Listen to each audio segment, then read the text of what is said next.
नमस्कार, आप देख रहे हैं आज समाचार और मैं हूं विनोद लाहौट। लोकसभा चुनाव का आगाज हो चुका है और करनाल लोकसभा क्षेत्र की अगर बात करें तो यहां भारतीय जनता पार्टी ने हरियाणा के पूर्व सीएम मनोहर लाल को यहां टिकट दे करके मैदान में उतारा है। कांग्रेस अभी तक प्रत्याशी अपना घोषित नहीं कर पाई है। ओवरऑल क्या इस चुनाव में रहने वाला है, इस पर बातचीत करने के लिए हमारे साथ समालखा नगर पालिका के पूर्व पार्षद और पंजाबी समाज के एक मुखर नेता हैं, इनसे बात करते हैं। सर नमस्कार। नमस्कार जी। सबसे पहले आपके चैनल का बहुत बहुत धन्यवाद जो मेरे को मौका दिया। और मैं सबसे पहले तो सभी से, प्रदेशवासियों से, सभी समालखा वासियों से एक प्रार्थना करूंगा कि जो ये हमारा देश के निर्माण का चुनाव आया है, इसको बड़े हर्षोल्लास से, बड़े उत्साह से मनाएं। और सभी से मेरी एक प्रार्थना है कि 25 मई के दिन सभी लोग जाके अपने मत का अधिकार का इस्तेमाल करें। मतदान करने की अपील की है श्याम रेजान जी कि 25 मई को जो लोकसभा का, जो देश के लोकतंत्र का जो पर्व है, उसको उस पर अपना मतदान करके इसको सेलिब्रेट करें। तो बात करते हैं करनाल लोकसभा क्षेत्र की और उसमें भी समालखा विधानसभा क्षेत्र में। सर क्या माहौल रहने वाला है यहाँ? देखो, पहली बात तो माहौल तो सभी को पता है। माननीय मोदी जी के लिए वोट देनी है सभी ने और कमल के फूल पे निशान लगाना है, और जिससे कि हमारा देश जैसे आगे बढ़ रहा हो और आगे बढ़े और तरक्की हो। देश की तरक्की होगी तो हम सब लोगों की तरक्की भी होगी। सर, आप समालखा नगर पालिका में पार्षद रहे हैं और समालखा नगर पालिका की अगर हम बात करें तो पिछले 2 साल जब से चुनाव हुआ है नगर पालिका का, यहाँ समालखा में विकास के नाम पर एक ईंट भी नहीं लगी है और सिर्फ पोर्टल पर ही यहाँ विकास देखने को मिला। इस बात को स्वयं नगर पालिका के चेयरमैन अपने मुंह से बोल चुके हैं। देखो, चेयरमैन के बारे में तो मैं टिप्पणी नहीं करना चाहता, ना मैं नगर पालिका में इस समय पार्षद हूँ। पर एक शहर का नागरिक होने के नाते मैं ये ज़रूर बोल सकता हूँ कि मानता हूँ कुछ कमियां रही हैं, पर आप ये नहीं कह सकते कि एक भी ईंट नहीं लगी है। ये स्वयं नगर पालिका चेयरमैन कह रहा है सर। मैं अब चेयरमैन जो कह रहे हैं जी, देखो वो तो उसका जवाब वही दे सकते हैं। मैं तो ये कह सकता हूँ कि अब चेयरमैन का अपना विचार है, हमारा अपना विचार है।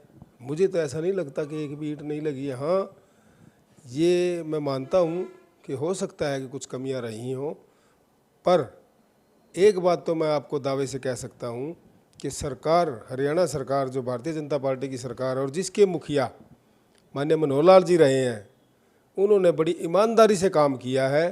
नीयत में कोई कमी नहीं थी उनकी।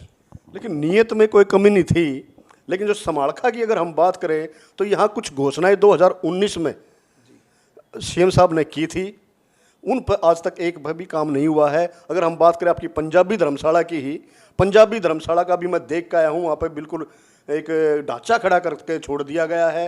अब इस कितना बजट इस पर आ चुका है, लेकिन ज्यों की त्यों है। तो ऐसे में आप क्या कहेंगे कि सीएम ईमानदार था तो फिर काम क्यों नहीं हुए? 26 नवंबर को भी इन्होंने यहाँ कहा था कि 1 महीने के अंदर अगर काम नहीं हुआ तो फिर बताना। देखिए, आप खुद अपनी जुबान से कह रहे हैं कि बजट आया था। इस बात को तो आप मानते हैं कि सरकार से तो बजट आया है, गया कहाँ?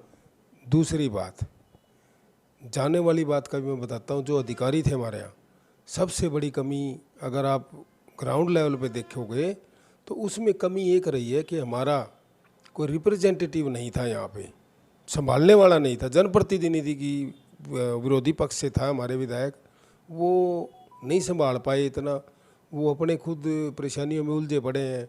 इस कारण ये बहुत बड़ी कमी रही है कि जनप्रतिनिधि का ना होना, ये संभाल नहीं पाए। रही अब नगर पालिका की चेयरमैन है, पार्षद हैं, अब उनमें भी कुछ ना कुछ कमियां रही होंगी। जब आप करें कि यहाँ कोई जनप्रतिनिधि था, लेकिन हम जैसे कि बताया गया कि ऊपर मोदी जी की सरकार है, नीचे मनोहर लाल की सरकार थी और समालखा में भी बीजेपी की सरकार है, यानी ट्रिपल इंजन की सरकार में काम नहीं हुए। तो क्या कहेंगे इसको? देखो, मैं आपको एक बात तो दावे से कह सकता हूँ, और मेरा ही नहीं, अगर आप विरोधी पक्ष के भी किसी कार्यकर्ता से, किसी नेता से बात करोगे तो माननीय मनोहर लाल जी की ईमानदारी पे कोई शक नहीं कर सकता। ईमानदारी पर शक नहीं कर रहे सर, उन्होंने बजट भेजा है, काम किया, लेकिन काम नहीं हुए तो क्या कहेंगे इसको? इसमें मुख्यमंत्री रहते हुए मजाल किसी अधिकारी काम ना करे, अधिकारियों की कमी रही है इसमें। इस पर संज्ञान कौन लेगा? मुख्यमंत्री तो लेगा। मुख्यमंत्री का मैं 1 महीने के अंदर काम नहीं हुआ तो मैं उनको फांसी पे टांग दूंगा, लेकिन हुआ क्या? हमारे सांसद जी भी थे, जनप्रतिनिधियों की कमी रही है। सब जनप्रतिनिधि सांसद भी थे, यहाँ चेयरमैन भी बीजेपी का है, तो फिर कैसे कह सकते हैं जनप्रतिनिधि भी कांग्रेस का? चलो एमएलए कांग्रेस का है। तो आप चेयरमैन की बात कह रहे हैं, नगर पालिका में खुद चेयरमैन है वो, आज तक ठीक है, उन्होंने अपने विचार प्रकट किए हैं कि एक भी ईंट नहीं लगी। अगर मेरी ये सुनता ही कोई नहीं है।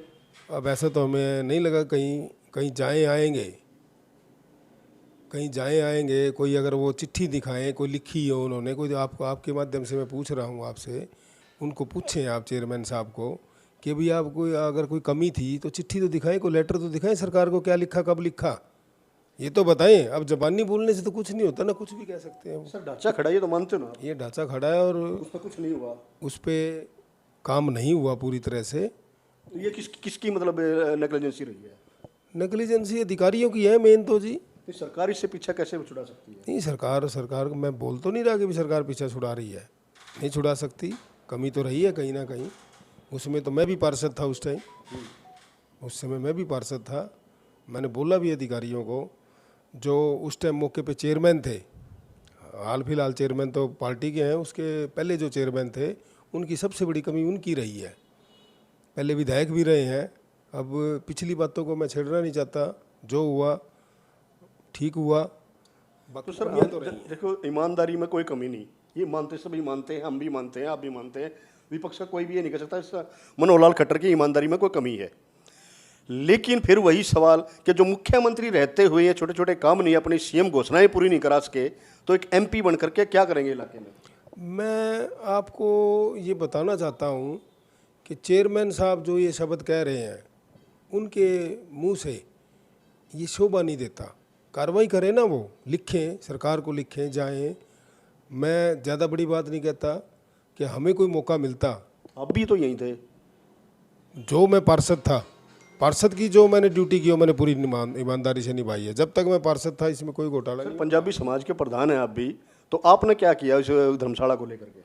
धर्मशाला को लेकर के मैंने शिकायत की, चिट्ठियाँ की, विजिलेंस की इंक्वायरी भी हुई, उसमें सरकारी अधिकारियों के खिलाफ एफआईआर लॉन्च भी हुई। उसके बाद मेरा कार्यकाल पूरा हो गया। उसके बाद तो फिर जो अब पार्टी के चेयरमैन को कार्रवाई करनी चाहिए ना, ऐसे मीडिया के माध्यम से बोलने से कुछ नहीं होता। काम करें ना, धरातल पे कार्रवाई करें, उनके बारे में लिखें, फाइल निकलवाएं। कभी निकाली है फाइल उन्होंने, वो तो दिखाएं ना, वो काम तो उनका है ना। अब वो खुद सीट पे बैठे हैं। आज आपके जो पंजाबी समाज की तरफ से भी आज एक आह्वान किया गया है कि भाई मनोहर लाल खट्टर ने जो है वायदे पूरे नहीं किए हैं, इस पर आप क्या क्या बोलेंगे? देखो जी, हम तो एक आम से आदमी है, अब अखबार के माध्यम से आप ही बता रहे हो मुझे कि भाई ऐसा कुछ हुआ है, इस बारे में मैं कुछ नहीं कह सकता। तो आपका विचार प्रकट कर। तो यहाँ पंजाबी समाज का क्या रुख रहेगा? पंजाबी समाज कमल के फूल पे वोट देगा, भारतीय जनता पार्टी को वोट देगा, जिससे कि देश का विकास हो, उसके देश के नाम पे वोट देगा।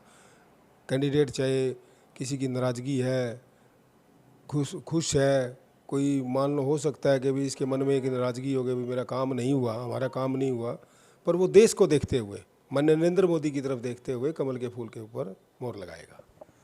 तो ये थे हमारे साथ श्याम बरेजा जी, पूर्व पार्षद और पंजाबी समाज के नेता है, जिन्होंने कहा कि मानते हैं, ये स्वीकार किया है कि यहाँ समालखा में काम नहीं हुए हैं, मनोहर लाल की ईमानदारी में कोई कमी नहीं है, बजट की कोई कमी नहीं रही है, लेकिन कहीं ना कहीं अधिकारियों का जो रोल नेगेटिव रहा है, जिसको संभाल करने वाला यहाँ कोई जनप्रतिनिधि न होने का जो ठीकरा फोड़ा गया कि जनप्रतिनिधि नहीं था, इसलिए यहाँ काम नहीं हुए हैं।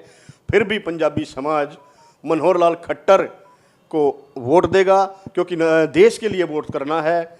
इन्होंने कहा कि देश के लिए वोट करना है, प्रधानमंत्री नरेंद्र मोदी को तीसरी बार फिर से इस देश की सेवा करने का मौका देना है, इसलिए कमल के फूल पर ये वोट देंगे। आप इस वीडियो पर क्या समझते हैं, कमेंट करके ज़रूर बताएं। विनोद लाहौट, आज समाचार, समालखा।